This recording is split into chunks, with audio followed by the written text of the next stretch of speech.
neglect in childhood. This is Judima Wellness Consultancy, and today we will share with you something which was talked by in Adler's theory, which is individual psychology. It's about children and how we are supposed to about parenting. Okay, first we will talk about neglect in childhood. Adler suggested that children were neglected or rejected by their parents, developed feelings of worthlessness. Adults a study of 714 adults hospitalized for depressions found that the patients rated their parents as having been hostile, detached, and rejecting. Interview with the siblings, relatives, and friends of the patients confirmed that the parents had indeed behaved in hostile and neglectful ways. In another study, parents of 8-year-old children completed a questionnaire to assess their childhood rearing's behavior and their level of satisfaction with their children. 10 years later, the children then aged 18 were given the depression scale of the Minnesota Multifaceted Personality.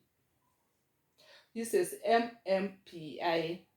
Research participants whose test scores showed they were more depressed had been neglected in childhood by their parents. These whose parents had not been indifferent or unloving scored lower on the depression scale. Pampering in childhood. Adler noted that pampering in childhood could lead to a pampered style of life in which the person would demonstrate little or no social feelings of others. Research supports this idea and also suggests that pampering can lead to excessive narcissism, which involves a lack of responsibility or empathy for other people, an exaggerated sense of self-importance, and a tendency to exploit others. Studies have identified 4 types of pampering.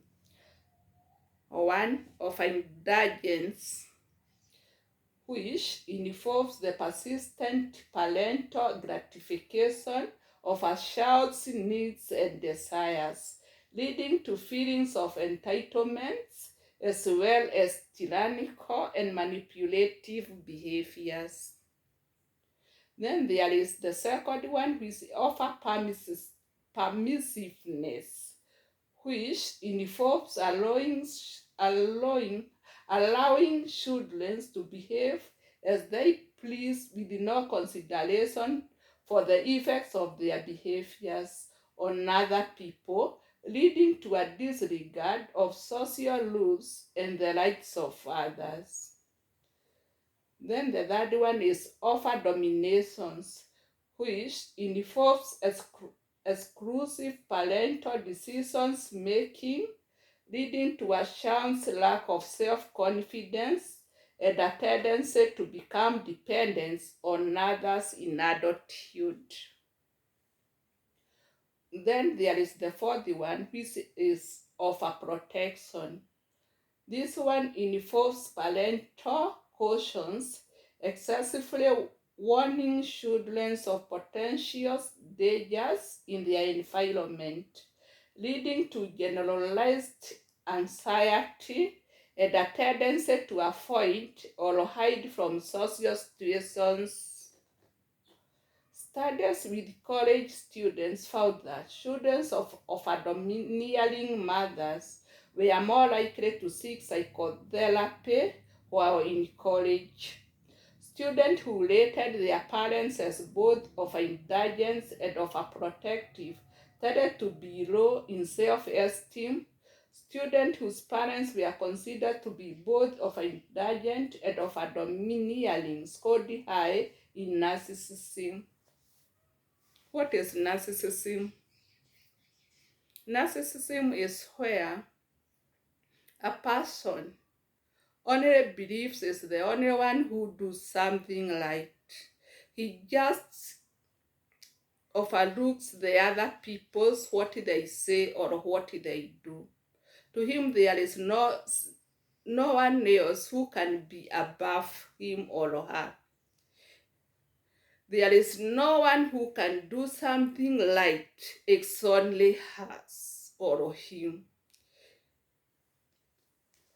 That is narcissism. Somebody who always disregard others people's opinions.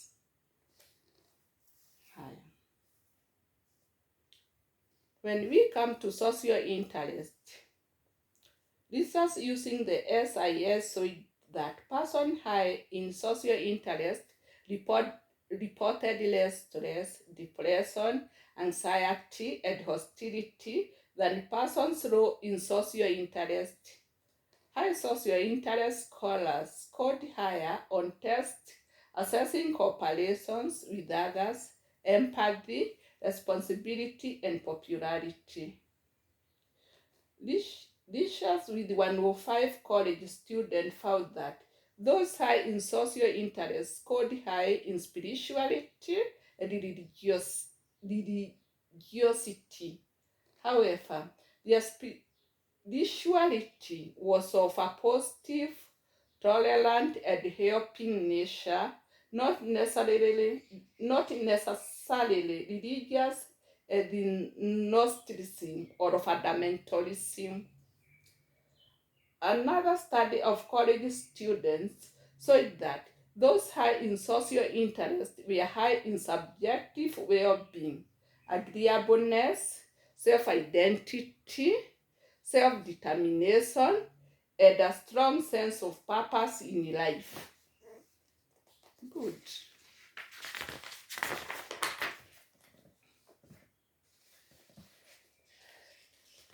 A study of a high school adolescents in grade 9 to 12 found that those high in socio-interest scored significantly higher in overall life satisfaction as well as satisfaction with friends and family than did those who scored low in socio-interest. Other research conducted with male criminal offenders ranging in age from 18 to 40 showed that those who scored high in socio-interest were far less likely to commit additional crimes following their release from jail than were those who scored low in socio-interest. Study with the S2 showed that women who scored high in socio-interest were significantly higher in self-actualization, a characteristic of the healthy personality described by Abraham Maslow. Other research found that socio-interest was higher in women than in men, and that it increased with age for both sexes. A study of 3 Latino men and women currently living in the United States found that research participants who were bicultural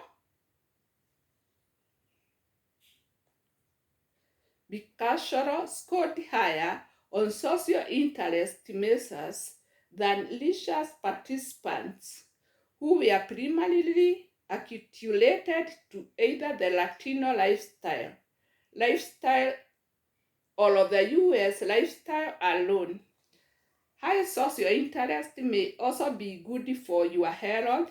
Socio-interest with its related feelings of belonging, cooperations, and a sense of contributing or receiving support from a social network has been positively associated with physical and mental well-being. For example, people who scored high in social interest tended to have stronger immune system, fewer colds, lower blood pressure, and greater subjective well-being. Thank you. This is Julima Wellness Consultancy in Molela. Molela is in Theta. Theta is in Georgia. Georgia is in Kiambu. Kiambu is in Kenya. Kenya is in East Africa. With East Africa, let's work together. Please like my video, subscribe, and comment. Thank you. Next week, another time.